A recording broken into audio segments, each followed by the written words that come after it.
Thousands of years before Christopher Columbus's ship landed in the Bahamas, another group of people discovered America.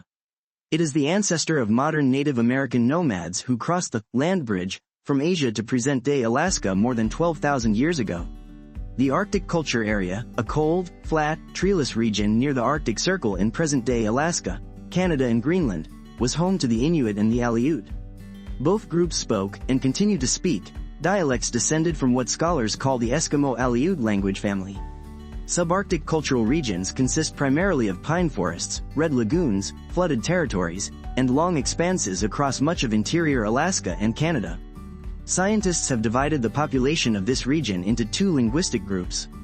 The westernmost Athabascan speakers such as the Satin, Gwich'in and Degsinag, and the easternmost Algonquian speakers such as the Cree, Ojibwe and Naskapi.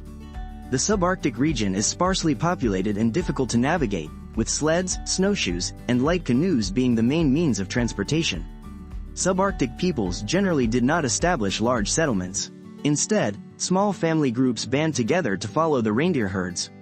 They live in small, easy-to-move hides and shelters, and hide in underground shelters when it's too cold to hunt. The growth of the fur trade in the 17th and 18th centuries improved the way of life in the subarctic region. Instead of subsisting on hunting and predation, the Indians began to focus on supplying furs to European traders, and many Indians eventually migrated and became extinct. Local community in the area, the Northeast Cultural Region, was one of the first to have sustained contact with Europeans, extending from what is now Canada's Atlantic coast to North Carolina and inland to the Mississippi Valley. Its inhabitants belonged to two main groups. One was an Iroquois-speaking people, most of whom lived on the mainland in fortified and politically stable villages along rivers and lakes. The remaining group consisted of many Algonquian speakers living in small coastal farming and fishing villages. Crops such as corn, beans and vegetables are grown there. Life in the Northeast culture is inherently full of conflict. He emphasized that Iroquois bands were extremely aggressive and warlike, and that unaffiliated desert bands and villages were never safe from their attacks. And when European settlers arrived, the situation became even more complicated. The ongoing colonial war forced the region's native populations to take sides, pitting Iroquois groups against their Algonquin neighbors. As white settlement moved west, it eventually drove both native groups off their lands. The Southeast Cultural District, north of the Gulf of Mexico and south of the Northeast, is a fertile and humid agricultural region. Many of the indigenous people here are skilled farmers, growing staple crops such as corn, beans, pumpkins, tobacco, and sunflowers. They organized their lives around small markets and ceremonial villages called hamlets. Perhaps the best-known Native American tribes in the Southeast are the Cherokee, Chickasaw, Choctaw, Creek, and Seminole peoples, sometimes called the Five Civilized Tribes, some of whom speak one possible variation of the Muscogee language. By the time the United States gained independence from Britain, Southeast cultural regions had lost many Native Americans to disease and displacement. In 1830, the Federal Indian Removal Act forced the removal of the remnants of the five civilized tribes so that white settlers could keep their lands. Between 1830 and 1838, the federal government moved nearly 100,000 Native Americans from southern states to Indian Territory, later Oklahoma, west of the Mississippi River. The Cherokee Indians called this deadly journey the Trail of Tears. The Plains Culture Area comprises the vast prairie region between the Mississippi River and the Rocky Mountains, from present-day Canada to the Gulf of Mexico. Before the arrival of European traders and explorers, its inhabitants, speakers of Siouan, Algonquian, Caddoan, Uto-Aztecan and Athabascan languages, were relatively settled hunters and farmers. After European contact, and especially after Spanish colonists brought horses to the region in the 18th century, the peoples of the Great Plains became much more nomadic. Groups like the Crow, Blackfeet, Cheyenne, Comanche and Arapaho used horses to pursue great herds of buffalo across the prairie. The most common dwelling for these hunters was the cone-shaped teepee, a bison skin tent that could be folded up and carried anywhere. Plains Indians are also known for their elaborately feathered war bonnets. As white traders and settlers moved west across the Plains region, they brought many damaging things with them: commercial goods, like knives and kettles, which indigenous people came to depend on, guns, and disease. By the end of the 19th century, white sport hunters had nearly exterminated the area's buffalo herds. With settlers encroaching on their lands and no way to make money, the Plains natives were forced onto government reservations.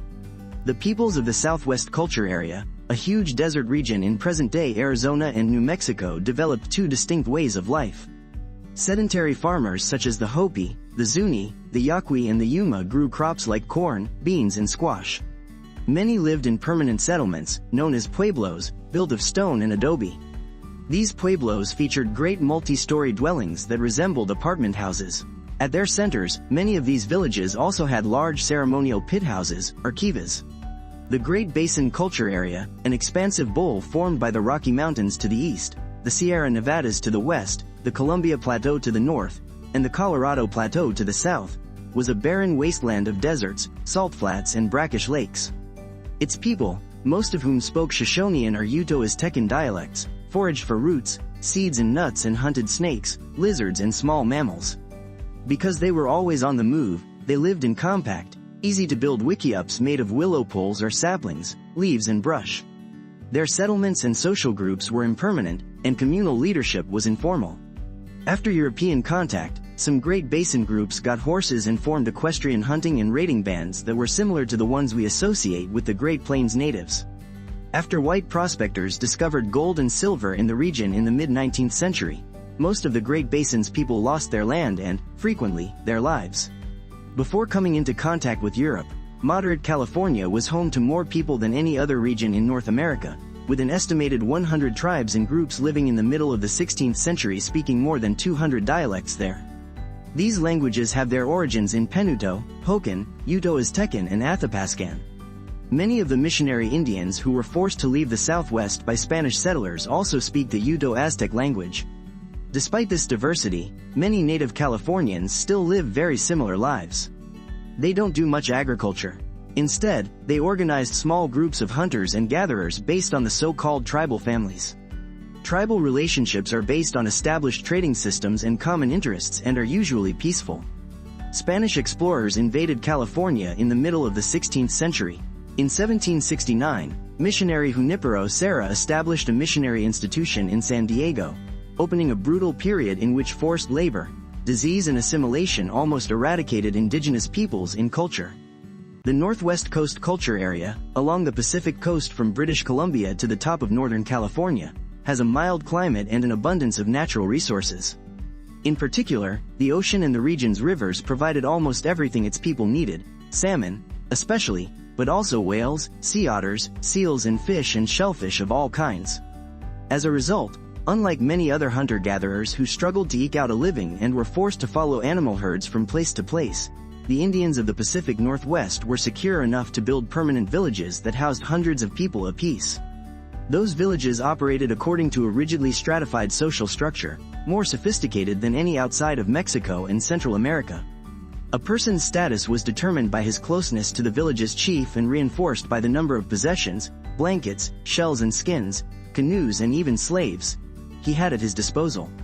Prominent groups in the region included the Athapascan Haida and Tlingit, the Penutian Chinook, Tsimshian and Coos, the Wakashan Kwakiutl and Nuu-Cha Nulth, and the Salishan Coast Salish. The Plateau Cultural Area is located in the basin of the Columbia River and the Fraser River at the intersection of the Subarctic River, the Plains, the Great Basin, California and the Northwest Coast. Most people live in small, peaceful villages along the rivers and the banks and survive by fishing salmon and barley, hunting and collecting wild berries, roots and seeds. In the southern part of the plateau, the majority speak languages of Penutian origin.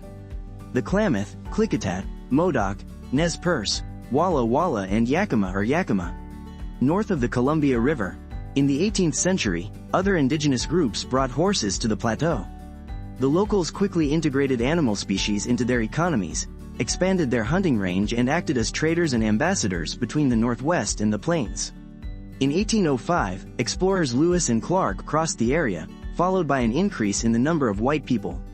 By the end of the 19th century, most of the remaining members of the Plateau tribe were removed from their lands and resettled in government reserves.